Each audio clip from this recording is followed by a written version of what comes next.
बताई देहिया में होता बटवाराजी बहरी जाई कि भीतरी लुकाई केनियो न होता गुजाराजी। माई रे माई ना छोड़ सा तुम भाई चोली रंगा गइल पानी में हमर सैया जी डालस बनानी में छोटका देवरा हो छोटका देवरा डालनी में हमर सैया जी डालस बनानी में छोटका देवरा डालनी में। साहिजा नये साथी साहिजा होली भटवरे साहिजा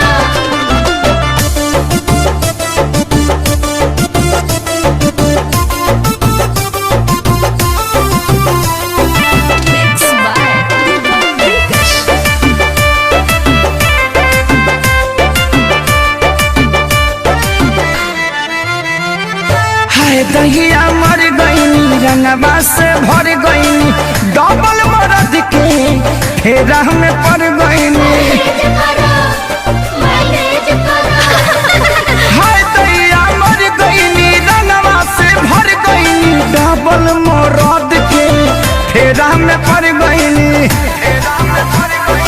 हट गईल साया भरे न पाया दाग लगा देले बड़े साजवानी में हमर सैया जी डालस बनानी में छोटका देवरा छोटका देवरा डालनी में हमर सैया जी डालस बनानी में छोटका देवरा डालनी में।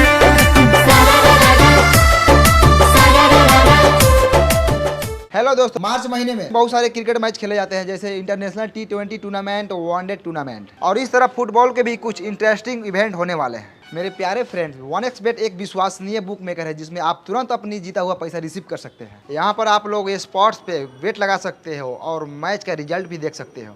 ऑनलाइन गेम खेलकर बहुत सारा पैसा जीत सकते हो और मेरे जो सब्सक्राइबर है उनको फर्स्ट डिपॉजिट पर 13,000 रुपये मिलेंगे और आप अपने जीते हुए पैसों को पेटीएम बैंक और ईजी मेथड के द्वारा इजीली विड्रॉ कर सकते हो। मैंने इसे खुद यूज करके देखा है, आप भी इसे जरूर ट्राई करें। अगर आपको क्रिकेट पसंद है तो वेट सिर्फ 1xBet पर लगाएं। जाइए डाउनलोड कीजिए, लिंक और प्रोमो कोड कमेंट पिन में मिल जाएगा, जाकर डाउनलोड कीजिए।